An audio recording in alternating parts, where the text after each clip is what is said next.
Duterte time, definitely yung isa ron. Yung isang na-point out sa akin na nag-18 Marines, supposedly the joint affidavit of the 18 Marines pointed to a delivery to one of the Congress persons, no? One of the congressmen or congresswomen. Sige. There was a delivery done in of the 18 Marines, supposedly the joint affidavit of the 18 Marines pointed to a delivery to one of the Congress persons, no? One of the congressmen or congresswomen. But when we investigated that angle, it appears that this delivery was done during the time of Speaker Lord Velasco. That picture that was put in the affidavit was done during the time of Speaker Lord Velasco. So it is not an entirely accurate depiction of even pictures.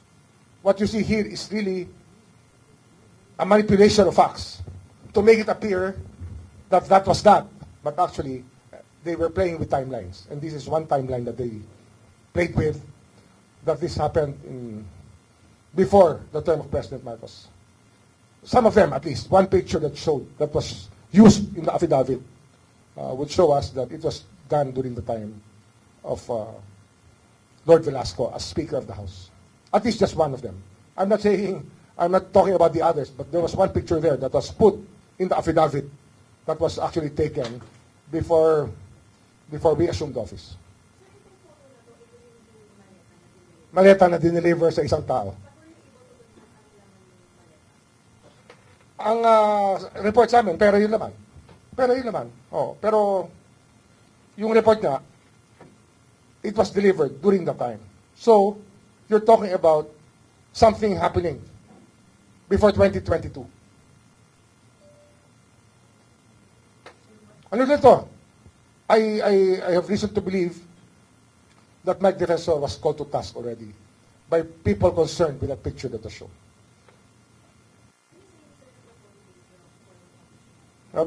He was instrumental in putting together the affidavit. I think we all know that. He's not denying it anyway.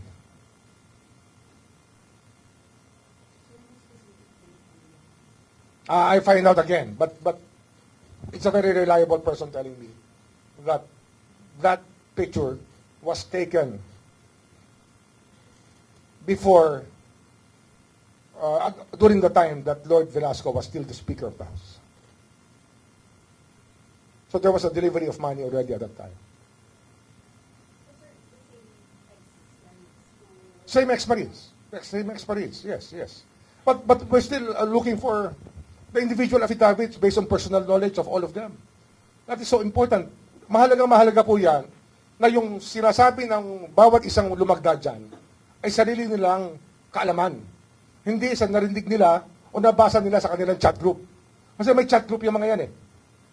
Ang problema, marami hong lumabas sa affidavit na akala mo lahat sila nandun. Pero alam naman natin na hindi maaaring mangyari yon. At 18 tao lagi ang kasama sa bawat pagkilos na naroroon, ay tila hindi naman ito tugma sa normal na katotohanan. Sir, may confirm yung yung sinasabi nila na these 18 alleged Marines were summoned by the Office of the Ombudsman? Oh, I think that our investigators, the fact-finding natin, the fact-finding already summoned them. Kasi nga, ba't di ka mo kami ng 18 kayong pipirma? Di, kakusapin namin kayo, tatanungin namin kayo sa lahat ng inyong pinirmahan. Diba? Yun yan, magsasabit ka ng dokumento dito, panindigan mo.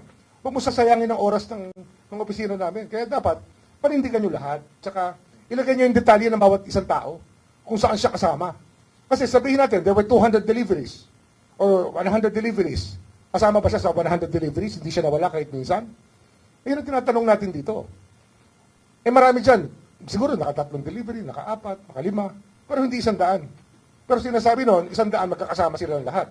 Pag pumirma ka, lumagda ka sa affidavit na yon.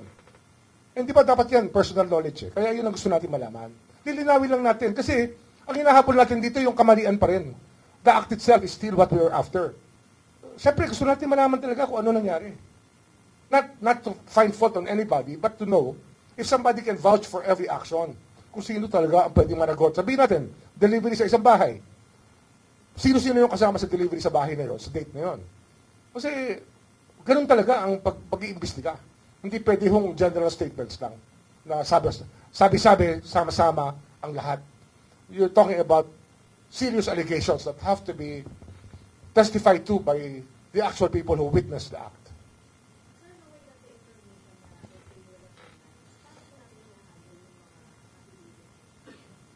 Ano pa rin? We will still ask them about their own personal knowledge. We will ask them about every detail. Kaya nga, magsabit ka na ganyan dito sa amin, panindigan mo, huwag mo sasayangin ng oras, dapat yung panindigan nyo. Yun lang naman ang gusto natin mangyari.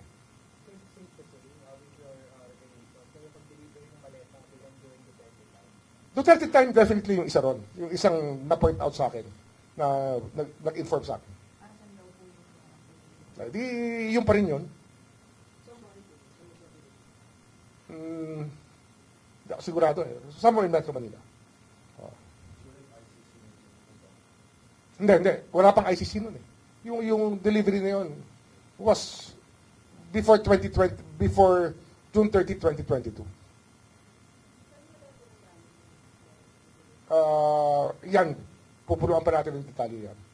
Pero minsan kasi, pagka ganun ang kanya na sistema, talagang, alam mo talaga, wholesale na to eh. Meron talaga wholesale na nangyayari doon panahon na yun. Kung mali-mali tayong pera, di ba?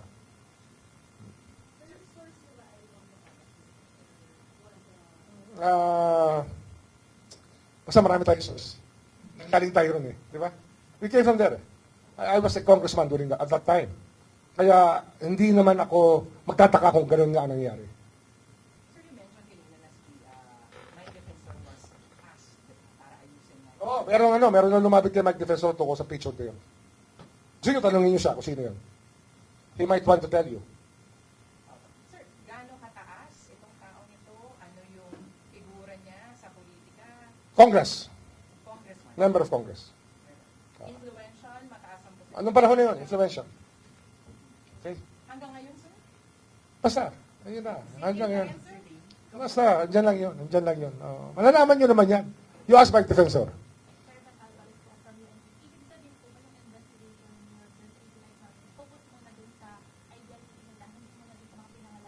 Hindi, ano yan eh. Ang unang-una, bago ka kumilos sa isang affidavit, dapat magtanong ka muna ng tanong tungkol sa affidavit. Kasi dapat ma-ascertain mo muna yung facts eh. Paano ka magtatanong, paano ka mag-iimbestiga ng tao kung balibag yung balibag yung affidavit eh. Kaya gusto natin, malaman natin lahat. Hindi pwedeng balibag tapos tanggapin natin ng hook, line, and sinker lahat. Sa ano pa lang nga, sa pagkakataon na 18 yung pirma sa isang affidavit na mga pangyayari na umaabot ng mahigit o halos 3 taon, baka naman maraming magic masyado yun. Kaya kailangan malaman natin lahat ng detalye kung sino talaga ang magpapatunay sa bawat detalye na binigay sa isang affidavit. Hindi pwedeng 18 kayo tapos nagkwentuhan kayo sa may lahat kayo pipirma ng affidavit. Hindi naman pwedeng ang affidavit ikwento eh. Dapat yan yung talaga naranasan mo at nasaksihan mo. Ang paglalagay ng affidavit, pagiging saksiyan sa pangyayari. Hindi ito magiging receiver ng chismis sa isang chat group. Hindi pwede yun. Sir, yung pag-summon sa kanila ng ombudsman, kailangan po ba may hawak na sila ng lilisa nila? Not necessarily. Kung gusto nila, we will just ask them questions. Oo. Tatanungin sila tungkol sa bawat detalye nun, ng affidavit na yon. So mag-aaral na sila ngayon. Kung gusto nilang talagang aminin lahat, na kanila lahat yon, na sila talaga yung nandun sa bawat pagkakataon. Di ba? Kung aakuin nila ang lahat ng pangyayari doon. Sir, kailan po ninyo sila? Hindi ko alam ang atin. May sabihin na ba tayo? No, kasi dinirect namin na na magsabit na individual affidavits eh. Di ba? Para naman fair. Fairness lang naman yan eh. Hindi ka pwede magtago sa isang grupo. Lahat kayo na nandun, meron kayong pananagutan. Okay? Magandang hapon po sa inyo.